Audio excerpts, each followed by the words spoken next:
잘 지내셨죠? 네. 우리 가운데로 좀 모여줄까요? 제가 이렇게 그게 더 편할 것 같습니다. 보기도 좋고.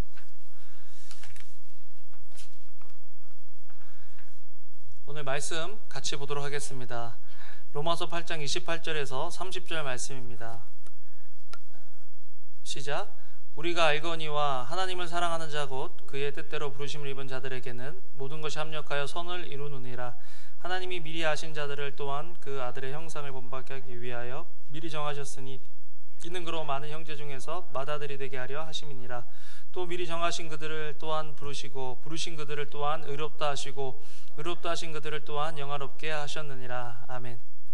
합력하여 선을 이루시는 주님을 믿으라 라는 제목으로 오늘 여러분들에게 말씀을 전하기를 원합니다.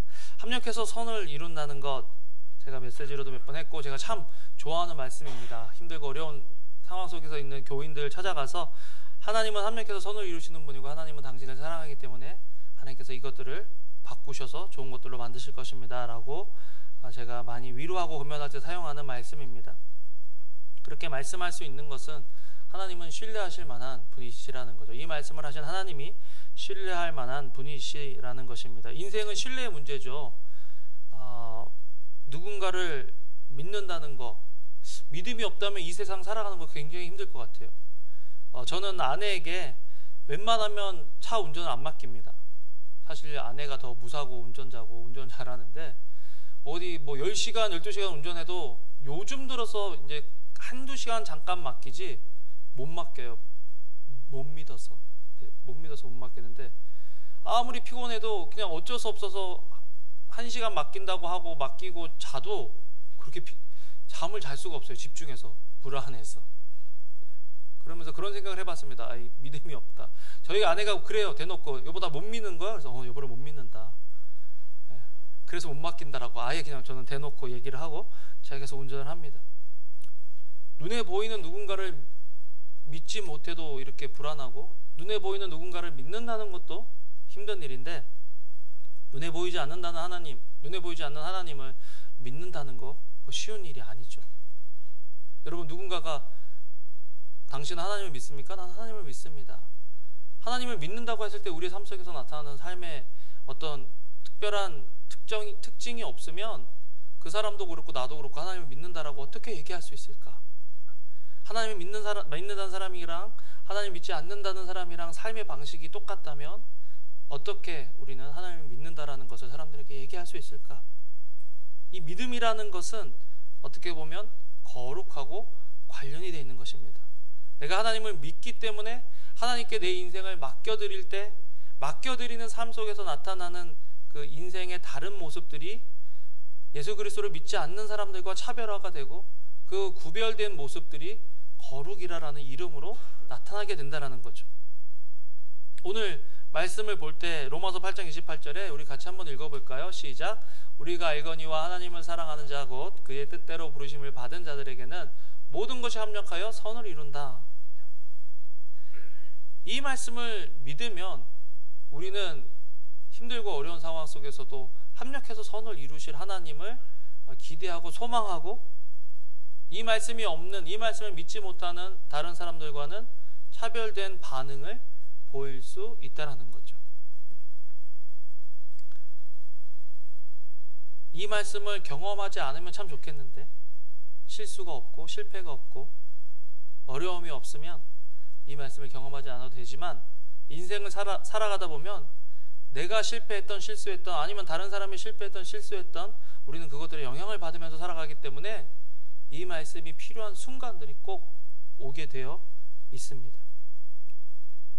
그렇다면 이 믿음이라는 게 뭐고 선이라는 게 뭐냐? 여러분 신앙생활 한다는 것은 신앙이 성장한다는 것은 어떤 면에서 보면 하나님이 말씀하시는 것과 내가 말씀하는 것, 하나님이 뜻하신 것과 내가 뜻하는 것이 맞춰지는 것, 그것이 신앙의 성장입니다. 예를 들어서 모든 것이 합력해서 선을 이룬다라고 했을 때 이 선이라는 단어의 정의와 하나님이 말씀하신 단어의 정의와 내가 생각하는 우리가 생각하는 선이라는 단어의 정의가 맞춰지는 것, 그것이 신앙생활이라는 것이죠. 그런데 제가 이제까지 이 말씀을 묵상하고 설교할 때는 이 선을 이룬다는 것이 어떻게 보면 약간은 내 중심적인 해석이 들어갈 때가 많았다라는 것을 고백할 수밖에 없습니다. 예를 들어서 제가 재수를 했잖아요. 몰랐죠. 제가 재수를 했습니다. 3수 4수는 아닌데 재수를 했고 후기 대학을 들어갔습니다. 들어갈 때 저는 목사님 자녀들 상담해주는 상담가가 되고 싶었어요. 저도 목사님 자녀였고 저는 그냥 목사님 자녀로 살아가는 게 참 좋았는데 그러지 못한 친구들이 주변에 많더라고요. 그래서 그 친구들 상담해주고 도와주려고 하는 마음이 제게 있어서 교육학과를 가고 싶었는데 실력은 안 되지만 그런 뜻이 있으면 교육학과 들어갈 줄 알았어요. 그래서 첫 해는 쳤는데 떨어졌죠. 날로 먹으려고 그러니까 뭐 되겠어요. 근데 떨어졌는데 두 번째 해는 점수가 괜찮았어요. 들어갈 수 있었는데 또 떨어졌어요. 그랬더니 하나님한테 너무 섭섭한 거예요. 그래가지고 세상에서 제일 하기 싫은 거 하니까 자꾸 떨어지나 보다 싶어서 하나님한테 반항하는 마음으로 세상에서 제일 하기 싫은 거를 과를 선택해서 들어갔습니다. 그게 영어 영문학과입니다. 그래서 근데 나중에 이렇게 돌이켜보면 그때 만약에 내가 붙어서 상담가가 됐으면 목사님 자녀들 이렇게 좁은 방에서 불러놓고 상담하는 그 상담가의 모습이 나랑 맞을까 생각해보면 나는 그거 안 하길 너무 잘한 것 같다. 또 목회를 하면서 청년부 하면서요, 청년부에 목회자들 자녀들이 그렇게 많은 거예요. 선교사님 자녀들도 많고 목회자들 자녀도 많고. 그러니까 자연스럽게 제가 하고 싶은 일들을 하면서 하나님께서 포함하신 그 계획 속에 내가 포함되어 있다, 내가 원하는 것들이 포함되어 있다 하면서 야 역시 합력해서 선을 이루시는 하나님이다, 그런 말씀으로 제가 많이 이 말씀을 이해하고 좋아했는데, 이번 로마서를 공부하면서 몇 가지 새롭게 깨달은 포인트들이 있는데 그 중에 하나가 또 이 포인트인 것 같아요.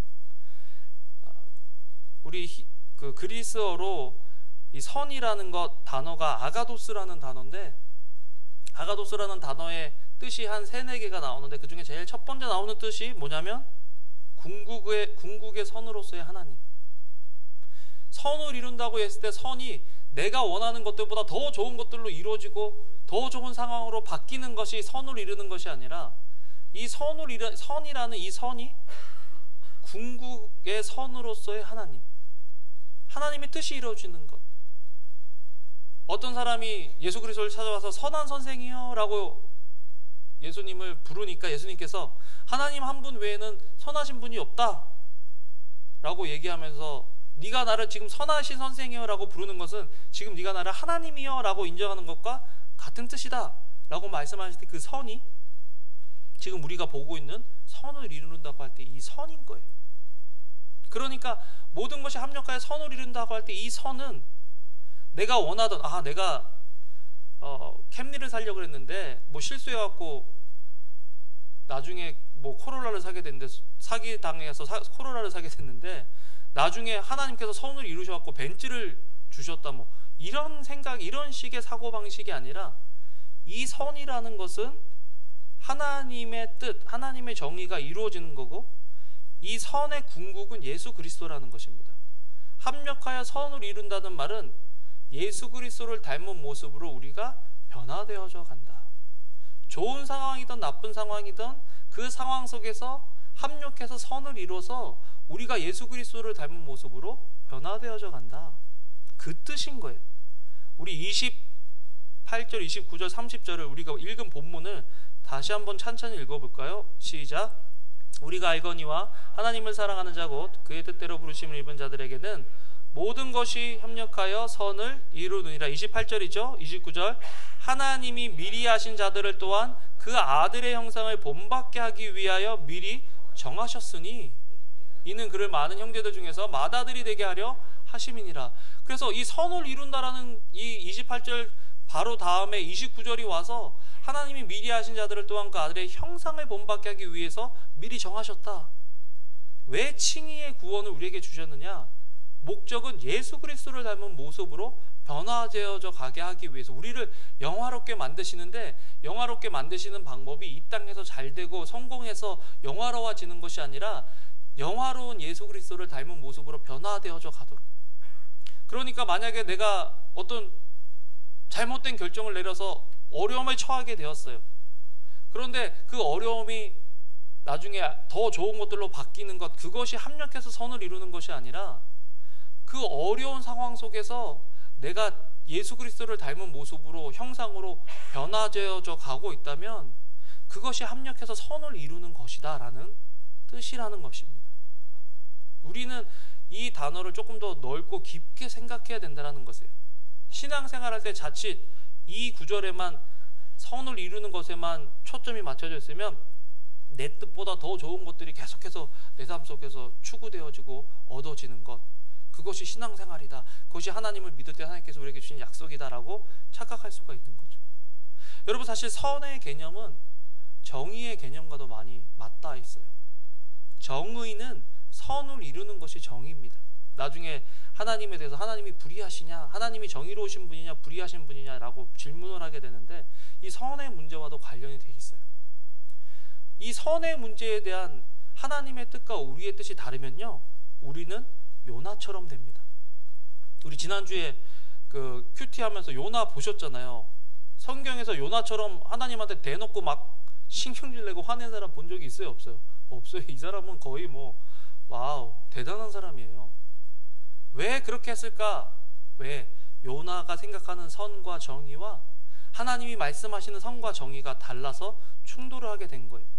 여러분, 만약 우리도 하나님께서 말씀하시는 선, 하나님이 말씀하시는 의와 내가 생각하는 선, 내가 생각하는 의가 다를 때 우리도 요나 같은 모습으로 바뀔 수 있다는 것이죠. 요나가 한 실수를 우리도 하게 된다는 것입니다. 예를 들어서 요나에게 있어서 정의는 무엇이었냐면, 하나님께서 선택하신 이스라엘 백성을 괴롭히는, 100년 넘게 괴롭혀왔던 아수르의 수도 니느웨, 그 나라와 그 수도가 폭삭 망하는 거였어요. 그게 이스라엘 사람들이 생각하는 정의였습니다. 그리고 그 정의를 베푸신 하나님이 이스라엘 백성에게는 선이 되시는 거예요. 자, 그런데 어떤 일이 일어났습니까? 요나가 진짜 설교, 그런 심보로 설교를 했는데도 하루 사흘 길을 다니라 그랬는데 하루 길만 다녔는데 온 수도가 회개하는 일들이 일어났습니다. 낮은 사람부터 왕까지 시작해서 온 수도가 그냥 발칵 뒤집혀서 다 회개해서 어떻게 됐어요? 구원을 얻게 됐어요. 하나님께서 생각하시는 의, 하나님께서 생각하시는 복음, 하나님께서 뜻하시는 그 선을 요나가 그대로 받아들였다면 이건 박수치고 기뻐할 일이고, 하나님 정말 멋지십니다 라고 하나님을 찬양해야 될 일인데, 하나님이 말씀하시는 의와 하나님이 말씀하시는 선이 자기 의와 자기 선과 충돌하니까, 자기가 생각할 때 하나님의 의는 이것이다, 자기가 생각할 때 하나님의 선은 이래야 된다라는 그것과 충돌하니까 요나가 하나님한테 화를 내고 신경질을 내고 불평하고 불만하는 요나가 되었다라는 것입니다.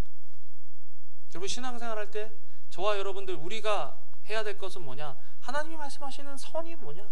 하나님이 말씀하시는 의가 뭐냐라는 것들을 우리가 듣고 공부하고, 그리고서는 하나님이 의다라고 하면 그것이 비록 우리와 다를지라도 그것이 하나님 맞습니다, 그것이 의입니다라고 인정할 수 있는 사람이 되어야 된다는 거예요. 그러면서 9장에 나와서 이런 말을 해요. 9장에 하나님이 에서는 버리고 야곱은 선택하셨는데 그게 그러면 공평한 거냐? 정의는 공평의 문제와도 또 연관이 되어 있죠. 우리는 공평하냐 공평하지 않느냐에 따라 굉장히 많이 우리 삶을 좌우하는데, 하나님 공평해 보이시지 않는 거죠. 또 어떤 그릇은 선하게 쓰려고 하고 어떤 것은 천이 쓰려고 만들었다 했을 때, 천이 쓰려고 만든 그 그릇이 하나님을 향해서 아니 왜 쟤는 저렇게 만들었고 왜 저는 이렇게 만들어 놓습니까? 라고 얘기할 때, 하나님은 과연 공평하신 분이냐? 하나님은 과연 정의로우신 분이냐? 라고 질문을 하게 된다는 것입니다. 우리도 만약 하나님의 뜻, 하나님의 정의와 하나님의 선과 다른 개념의 정의, 선, 그런 것들을 가지고 있다면 아마 우리가 신앙생활 하면서도 하나님께 질문할 수 있을 거예요. 하나님은 선하신 분일까? 하나님은 공평하신 분일까? 하나님은 정의로우신 분일까? 그리고서는 내 정의를 하나님으로 이루어 달라고 요구하는 요나 같은 사람이 될 수 있다라는 거죠. 그렇게 하기 위해서 우리가 해야 될 것은 뭐냐면 주인 되신 하나님을 신뢰해야 한다라는 것입니다.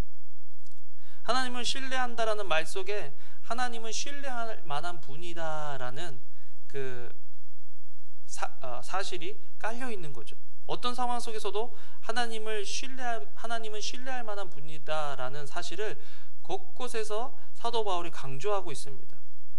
그런데 그 강조하는 방식이요, 우리를 설득하거나 이 글을 읽는 방법을 사람들을 설득하려고 막 설명하는 게 아니라 선포해버려요.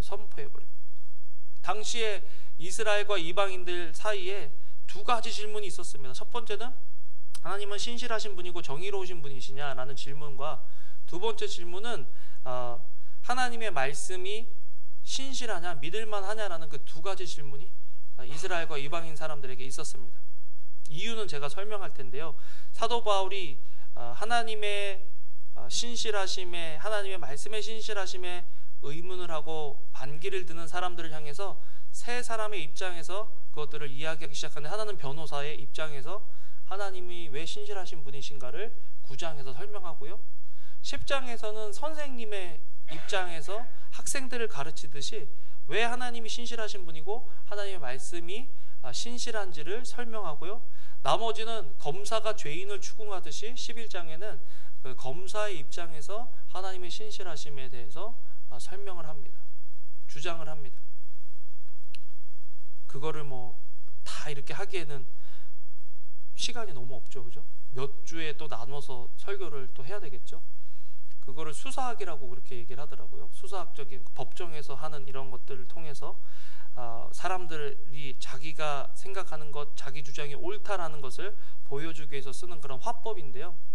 로마서 9장부터 11장이 읽기 힘들고 이해하기 힘든 이유 중에 하나는 그런 수사학적인, 우리와는 좀, 우리가 맨날 누구와 대화할 때 이겨먹으려고 대화하면 상당히 피곤한 관계가 되죠.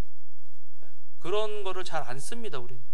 또한 로마서 9장에서부터 11장은 로마서 전체를 볼 때에 구약을 가장 많이 인용한 부분이에요.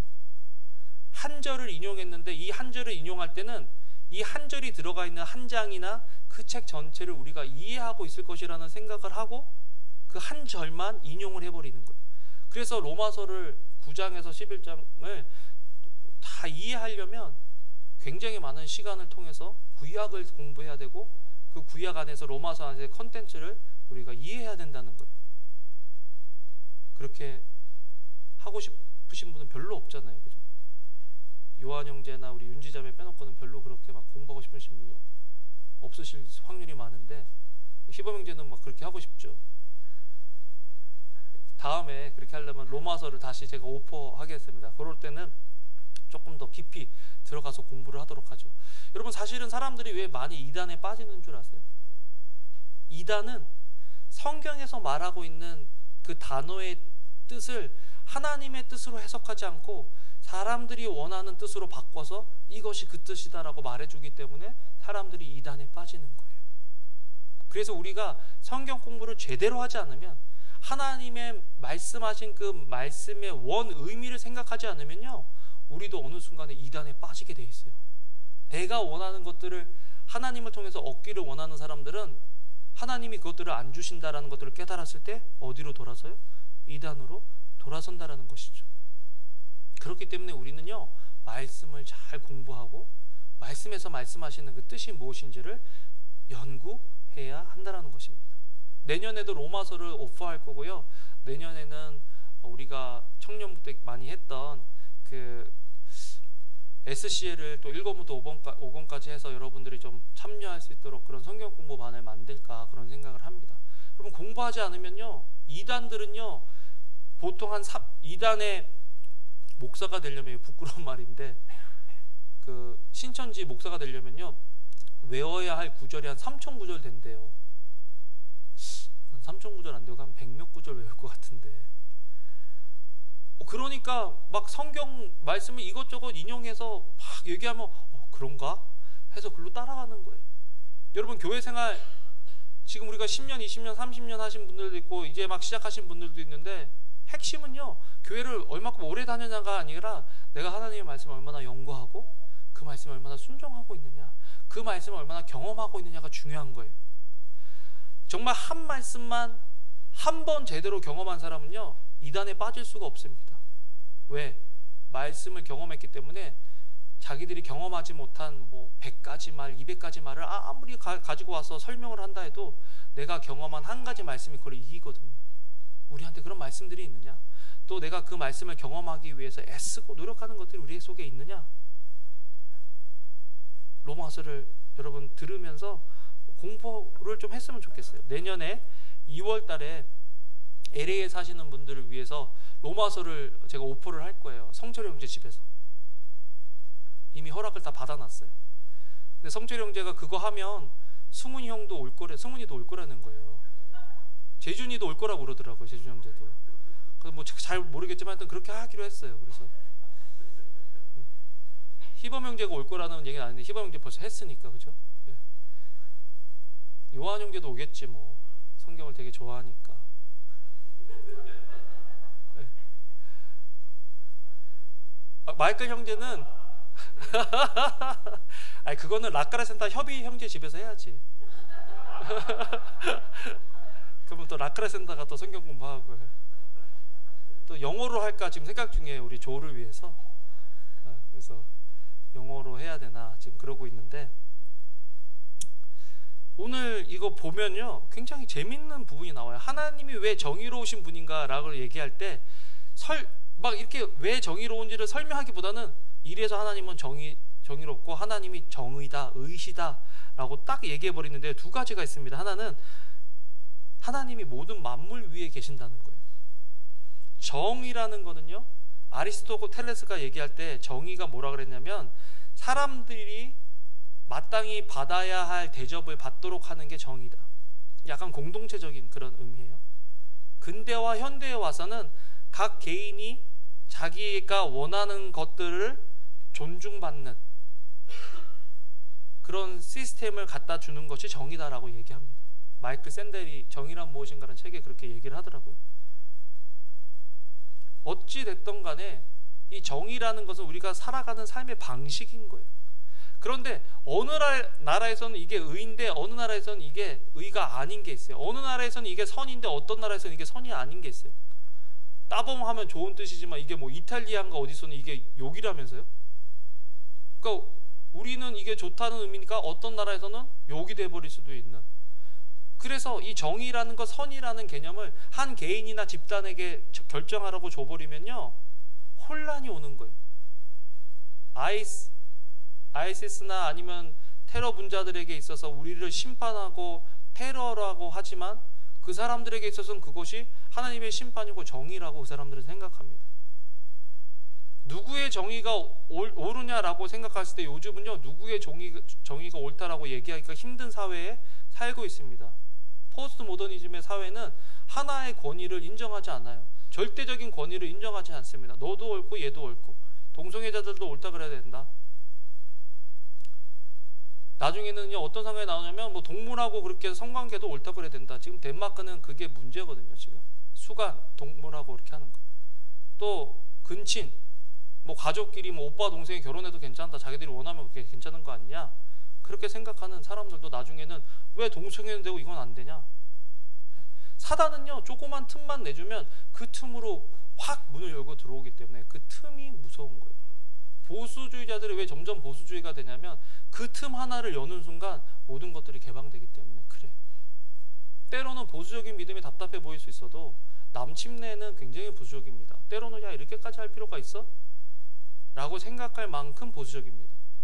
그런데도 왜 우리가 보수를 유지하면서 사느냐? 하나 내어주는 순간 다 허물어지기 때문에 그래요. 자유주의 신학이 왜 들어와서 이렇게 다 휘저은 줄 아세요? 하나를 내줬기 때문이에요. 정의는요 우리가 만들어내야 되는 것이 아니라 하나님이 주셔야 되는 겁니다. 그래서 로마서 9장 5절을 같이 한번 읽어볼까요? 시작. 조상들도 그들의 것이요 육신으로 하면 그리스도가 그들에게 나셨으니 그는 만물 위에 계셔서 세세의 찬양을 받으실 하나님이시니라. 왜 하나님이 정의를 행하실 수 있느냐? 하나님이 만물 위에 계시기 때문이다라고 이야기합니다. 왜 에서는 선택하고 에서는 버리고 왜 야곱을 선택했냐라고 했을 때 하나님이 정하신 거니까. 사실은 이거를요, 어떻게 하면 우리가 이해할 수 있도록 설명할 수 있을까 고민을 지난주에 진짜 많이 했어요. 그런데요, 깨달은 결론, 바울도 굳이 설명해 주지 않은 걸 내가 설명할 필요가 있느냐. 바울은 그냥 하나님이 그렇게 하셨어, 하나님이 만물 위에 계셔, 끝. 차라리 그게 더 받아들이기가 편안한 거예요. 믿는 사람들에게 이거는요, 뉴스입니다. 굿뉴스입니다. 믿지 않는 사람이거나 믿음이 없는 사람들에게는요, 이것이요, 뭐 그런 게 다 있어, 이렇게 되는 거예요. 지금 여러분 얼굴 표정이 다행인 표정이 되기를 주님의 이름으로 축원합니다. 뭐야 이게, 뭐 설명도 안 하고 하나님이 법이라고 그러고 정의라고 하면 다야? 그렇게 설명하고 있다니까요. 그러면서 토기장이가 천이 쓸 그릇을 만들든 귀 쓸 그릇을 만들든 그거는 토기장이 마음이라는 거예요. 하나님 마음이라는 거예요. 그리고 그 마음이 정의다라고 얘기하는 것입니다.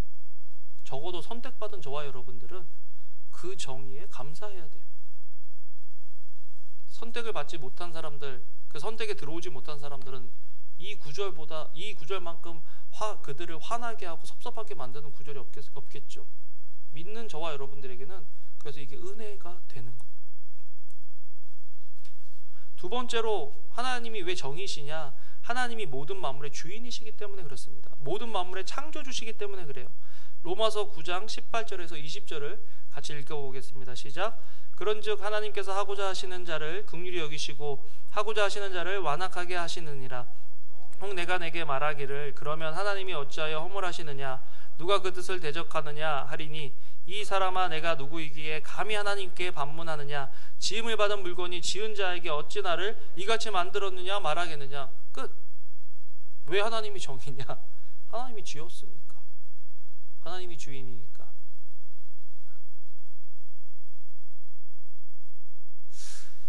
하나님께서 우리를 사랑하시고 하나님께서 우리를 자녀로 삼으시고 또 친구라고 부르시지만 그거는 하나님이 이렇게 불러주시는 거고 우리가 막 하나님을 함부로 대할 수는 없다라는 것을 여기서 말하고 있는 것입니다. 그렇게 하지 않을 때, 하나님의 하나님 되심을 인정하지 않을 때 어떤 일이 일어나느냐? 로마서 10장 3절 4절을 같이 읽어보겠습니다. 시작. 하나님의 의를 모르고 자기 의를 세우려고 힘써 하나님의 의에 복종하지 아니하였느니라. 그리스도는 모든 믿는 자에게 의를 이루기 위하여 율법의 마침이 되시니라. 하나님의 의를 모를 때, 하나님의 의를 인정하지 않을 때 자기 의를 세우려고 한다는 것입니다. 자기 의를 세울 때 하나님을 이용한다는 거죠.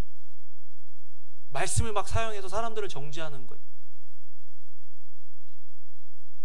신앙생활을 할 때 내가 받았던 경험을 가지고 다른 사람들을 막 정죄하는 거예요. 그게 뭐예요? 자기 의를 세우는 거예요. 하나님께서는 하나님의 의가 세워지길 원하시는 거지, 자기 의를 세우는데 하나님을 이용해 먹는 거 하나님이 굉장히 싫어하시는 겁니다. 그래서 자기 이름을 만홀히 여김을 받지 않는다. 하나님 핑계로 자기 의를 이루려고 할 때 하나님을 가볍게 여겨버리는 거죠. 하나님의 뜻이 아닌데 하나님 뜻이라고 얘기하는 것. 하나님이 도와주신 거 아닌데 자기가 하나님이 도와주셨다라고 그렇게 착각하며 살아가는 것. 그것들이 하나님을 만홀히 여기는 것이 된다라는 거죠. 자, 두 번째로 어떻게 그러면 이 정의 되신 하나님을 인정할 수 있느냐? 주인 되신 하나님의 말씀을 신뢰할 때 그렇게 된다는 거죠. 당시에 로마 교회와 이방인들과 이스라엘 사람들에게 공통적인 질문이 있었습니다. 뭐냐면, 야, 하나님의 말씀이 폐해질 수 있느냐? 하나님은 거짓말하지 않는 분이시라 그랬는데 이스라엘 백성들을 선택하셔서 그들을 영원 끝까지 그들의 구원을 보장하시고 그들을 인도하신다 그랬는데 이스라엘이 제대로 못 믿어서 그러면 이스라엘을 제끼시고 버리시고 패하시고 그것들을 이방인들에게 주셨는데 그렇게 생각했어요. 로마 사람들은. 유대인들은 그거를 인정하기 싫었고, 그러니까 이게 야 유대인이 맞아 그래도 문제고, 그럼 이방인의 구원이 없는 것처럼 보이고, 이방인 니들이 맞아 그러면 하나님께서 유대인들에게 준 약속을 폐하시고 이방인들을 구원하셨나? 그럼 하나님은 구원하시기로 한 것들을 바꾸실 수 있는 분인가? 라는 질문이 들기 시작하는 거예요. 하나님은 과연 신실하신가? 믿을 만한 분이신가? 라고 이야기하는 거죠. 민수기 23장 19절에 같이 읽어보겠습니다. 시작. 하나님은 사람이 아니시니 거짓말을 하지 않으시고 인생이 아니시니 후회가 없으시도다. 어찌 그 말씀하신 바를 행하지 않으시며 하신 말씀을 실행하지 않으시랴. 하나님의 말씀이 변할 수 없다고 분명히 얘기했는데 지금 상황을 보니까 하나님이 변하신 건가? 그런 하나님을 내가 믿을 수 있나? 나도 실수하고 실패하면 하나님이 버리시려나? 오라 나는 공고한 사람이로다. 누가 사망의 몸에서 나를 건져내랴 라고 탄식하면서 하나님이 나를 버리시겠구나, 이 정도까지 했으니까 라고 의심이 들 수밖에 없는 거죠. 그럴 때 정말 하나님의 말씀을 믿고 신뢰할 수 있느냐에 대한 답을 요구하는 거예요. 그래서 사도 바울이 거기에 대해서 선생님처럼 아주 잘 설명을 합니다. 먼저 하나님께서 이스라엘에게 준 약속을 읽어보겠습니다. 로마서 9장 4절에서 5절입니다. 시작. 그들은 이스라엘 사람이라 그들에게는 양자됨과 영광과 언약들과 율법을 세우신 것과 예배와 약속들이 있고 조상들도 그들의 것이요 육신으로 하면 그리스도가 그들에게서 나셨으니 그는 만물 위에 계셔서 세세의 찬양을 받으실 하나님이시니라. 아멘. 그러면 이스라엘에 머물러야지 이스라엘에게 준 약속이 지금 이방인들이 누리고 있는데 이걸 어떻게 설명할 거냐? 이방인들도 물어보고 유대인들도 물어보는 거죠. 그런데 기가 막힌 대답을 합니다. 로마서 9장 7절 8절을 같이 한번 읽어보겠습니다. 시작. 또한 아브라함의 씨가 다 그의 자녀가 아니라 오직 이삭으로부터 난 자라야 내 씨라 불리리라 하셨으니 곧 육신의 자녀가 하나님 오직 약속의 자녀가 씨로 여기심을 받느니라. 지금 하나님께서 약속의 자녀라고 하신 이 약속의 자녀는 육신의 자녀가 아니라는 거예요. 육신의 자녀는 자녀들로 표현이 되어 있습니다. 자손들. 약속의 씨는 단수로 되어 있어요. child로 되어 있어요. 그러니까 아브라함에게 이스마엘과 이삭이 있었는데 하나님 말씀이 육신을 따르는 거라면 이스마엘의 자손도 이삭의 자손도 다 하나님의 자손이다라고 얘기할 수 있는 건데 하나님께서 내 자손이다라고 할 때 그 자손은 이삭 하나만 얘기했다라는 거예요. 그런데 그 이삭은 뭘로 얻었느냐? 약속을 믿음으로 얻었다. 그래서 아브라함의 그 약속을 믿는 그 사람들이 어떻게 얘기할까요? 그 육신적으로는 유대인이 아닐지라도 그 약속을 믿는 사람들이면 아브라함의 자손이 될 수 있다라고 설명하는 겁니다. 그러니까 말씀이 패해져서 이스라엘이 망해서 어쩔 수 없이 다른 대체물로 이방인들에게 구원이 시작된 것이 아니라 애초에 하나님께서 아브라함을 부르셨을 그 당시 이삭을 통해서 천하 만민이 복을 얻겠다고 약속하신 그 당시부터 이스라엘 백성들이 포함이 돼 있었다라는 거예요. 그것을 그 일을 이스라엘이 잘 제대로 하지 않아서 예수님이 오셔서 그 시 대신 예수님이 오셔서 그 약속을 익스텐드 시켜주셔서 이방인들도 나눠 누리도록 하셨다라는 것을 지금 로마서 9장, 10장, 11장을 통해서 설명해주고 있다라는 거죠. 그러니까 저와 여러분들, 예수 그리스도를 믿는 저와 여러분들은 아브라함의 자손, 약속의 자손이 되는 거예요. 그래서 결론은 하나님의 말씀은 신뢰할 만하다라고 이야기하고 있는 것입니다. 로마서 10장 11절 13절 같이 읽어보겠습니다. 시작. 유대인이나 헬라인이나 차별이 없음이라 한 분이신 주께서 모든 사람의 주가 되사 그를 부르는 모든 사람에게 부요하시도다. 누구든지 주의 이름을 부르는 자는 구원을 받으리라. 유대인들은요 이것이 자기에게만 주신 말씀인 줄 알았어요. 그렇게 주장하고 그렇게 믿고 살았어요. 그래서 이방인들을요 개라 그랬어요. 개. 참 못됐죠. 근데 혹시 예수 그리스도를 믿고 있는 저와 여러분들도 예수 그리스도를 믿지 않는 사람들에게 복의 통로가 돼야 되는데 혹시 우리도 그 사람들을 그렇게 대하고 있진 않은지, 그렇게 다루고 있진 않은지 우리를 한번 점검하고 돌이켜 봐야 된다는 것입니다. 임태일 선교사님이 내일 교회 현판을 들고 오실 거예요. 그래서 교회 현판을 이제 저기 달 건데 선교사님하고 이렇게 제1메사인가 제2메사 갔을 때 100년 전인가 그때 선교사들이 와서 거기다 교회를 지었는데 호피 인디언 부족들 몇백 명인가? 100명인가? 그 사람들 발에 다 족쇄를 채우고요. 도망갈까봐. 플래그 스태프라고 차로 1시간 가는 거리를 그 땡볕에 걷게 해서 나무를 해서 그 나무를 쥐고 와서 아름다운 교회를 지었대요. 그래서요, 인디안들이 지금 해마다 하는 지금 이맘때쯤마다 하는 기념일이 있는데 뭐냐면 인디언 네이티브 사시는 그분들이요, 그 교회를 불태웠어요. 그래서 그때마다 셀러브레이션을 해요. 하나님이 말씀하시는 의, 하나님이 말씀하시는 그 영광이 내가 다른 개념의 의와 영광을 갖고 있으면 우리도 그런 짓을 할 수 있을 확률이 있다라는 겁니다. 하나님이 정말 그 사람들 노예처럼 그렇게 끌고 와서 아름다운 교회당 짓게 만드는 것이 하나님의 뜻이었을까요? 아니에요. 그것이 하나님이 합력해서 선을 이루셨다, 이런 짐승 같은 인간들 데리고 와서 이렇게 아름다운 건물을 짓게 하셨구나, 그것이 말씀으로 그렇게 얘기할 수 있을까요? 없다라는 거예요. 하나님의 말씀이 하나님 말씀 되시도록 내 삶을 여는 것, 그것이 합력해서 선을 이루는 것이다.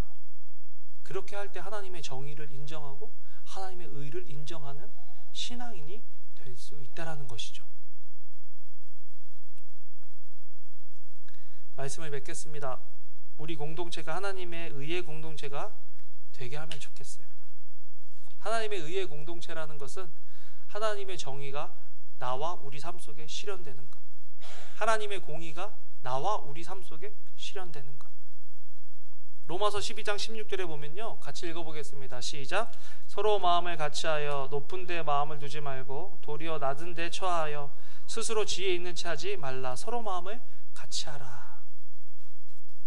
내년에 우리 교회는 목장도 좀 사실은요, 저희 교회가 지금 섬기는 사람들이 많이 부족해요. 그래서 사실은 섬기는 사람들이 있어야 되는데 여러분들 막 애 넣고 힘들어가지고 제가 3년 4년 이렇게 지금 예배 영상도 누가 올리는 줄 아세요? 삼열이가 올려요. 삼열이가. 그거 다 해가지고, 물론 삼열이한테는 좋겠죠. 근데 그래갖고요, 삼열이가 실수해갖고 예배 영상이 안 올라오면요, 화도 못 내고 그냥 제가 야 영상 왜 안 올라왔어? 그러면 I don't know. 끝. 뭐 돈을 받고 하는 것도 아니고 큰 것도 아니고 나 그냥 땡큐, 뭐 그래 다음엔 좀 잘해봐라, 뭐 그렇게 해서 지금 올리고 있고, 교회 청소하고 운영하는 거, 물품 사오고 이거 하는 거, 우리 목자들이 사실은 목자를 할 때 여러분들보다 애가 좀 더 커서 목자를 한 거예요. 우리 목자들이요, 여러분들 힘들까봐 자기들이 헌신한 거예요. 자기 애들은 좀 더 컸으니까 아이고 애들 조그마니까 얼마나 힘들겠니 하면서 자기들도 힘든데 2년 동안 했나 지금 목자들이? 그죠? 그래서 내년에는 안 할 거라는 소문이 많아요.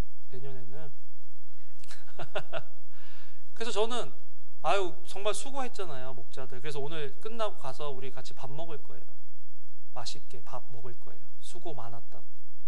근데 이제 내년에는 여러분 아이들 좀 더 컸잖아요. 뭐 서로 목자하겠다 그런 말은 안 하겠지만 제가 여러분 목자를 좀 하면 좋겠습니다 라고 얘기할 때 그래요 목자하겠습니다 라고 해주면 좋겠어요.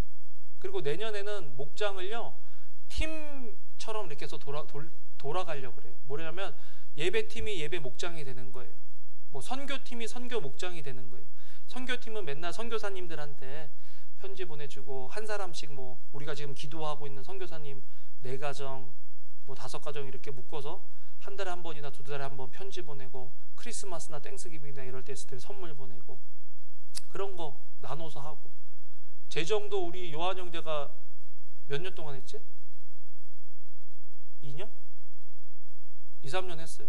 밥도 맨날 대충 먹고 가서 거기서 어두컴컴한 데서 쓸쓸히 그렇게 하고 가고. 여러분 누군가가 수고했기 때문에 우리가 예배 드릴 수 있었던 거예요. 누군가가 수고하고 헌신했기 때문에 우리가 조금 편할 수 있었는데 이제는 다 같이 하면 좋겠어요. 다 같이. 그래서 예배 목장, 선교 목장, 또 뭐 아이들 방 거기 목장 만들어서 같이 하려고 그래요. 그게 더 의미가 있고 좋겠다. 그래서 여러분들에게 다다음 주쯤에 사인업 하라 그럴 거예요. 그럼 여러분들이 원하는 목장을 사인업을 하세요. 선착순으로 하겠습니다. 그래서 너무 한쪽으로 몰리면 안 되잖아요. 그죠? 그러면 1순위, 2순위를 해서 이걸 좀 하도록 할 테니까 여러분들이 그것들을 좀 이루어 주셨으면 좋겠어요. 전화해서 너는 어느 목장 갈 거니 미리 물어보지 마세요. 뭐 나는 이 사람하고 많이 맞으니까 너 가는데 나도 가겠다 그러지 마세요. 한번 그냥 기도해보고 여기가 나를 필요로 할 것 같다. 하나님 내가 여기를 섬기도록 하나님이 나를 좀 움직이시는 것 같다 하는데 사인업을 해주시면 좋겠어요. 그렇게 해서 어떻게 될 수 있는지 내년에 한번 같이 해봐요. 우리는 뭐 이렇게 저렇게 해보기가 아직 좋은 사이즈잖아요. 그래서 그렇게 해주시고 하나님의 의를 같이 이루는 공동체 만들어가면 좋겠습니다. 눈 감아주시고요. 오늘 말씀을 들으면서 야 내가 예수 그리스도를 영접했는데 나 이런 취지로 예수 그리스도를 영접하지 않았어. 근데 오늘 말씀 듣다가 예수님을 내 마음의 개인의 구주와 구세주로 나는 모신다 하시는, 이미 하신 분은 손들 필요 없고요. 그렇게 하시는 분은 손들어 주십시오. 네, 좋습니다. 그러면 두 번째로 이제 하나님께 내가 재헌신하고 하나님의 뜻대로 내가 살겠습니다 하시는 분 손들어 주세요. 네. 만약에 목사님을 통해서 어떤 말씀을 하셔도 내가 순종하겠습니다, 그것까지 포함되어 있는 거예요. 여러분 다시 손들어 주세요. 여러분 진짜? 다시 손드는 거예요? 오케이, 알겠습니다. 손 안 들어서 되게 미안하신 분들도 있죠. 근데 그게 나아요. 좀 미안하면 좋겠어요. 하나님한테. 나도 수련회 가서 손 못 들어서 좀 미안했는데 오히려 그것이 나의 헌신을 더 다지는 계기가 되더라고요. 오늘 설교 들으면서 하나님께서 나를 선교사로, 사역자로 부르신 것 같다 그래서 내가 신학교를 가겠다, 아니면 선교 훈련을 받겠다 하시는 분 손들어 주세요. 네, 감사합니다. 같이 기도하겠습니다. 하나님, 우리가 주님을 마음의 개인의 구주와 구세주로 모십니다. 또한 주님의 뜻에 순종하기로 헌신합니다. 하나님, 우리 헌신을 받으시고 우리를 사용하여 주시옵소서. 우리가 믿음이 커지는 사람들 될 수 있도록 도와주시고, 우리 믿음이 크는 것이 아니라 하나님의 말씀과 하나님을 향한 믿음이 크도록 도와주시기를 원합니다. 예수님 이름으로 기도합니다. 아멘.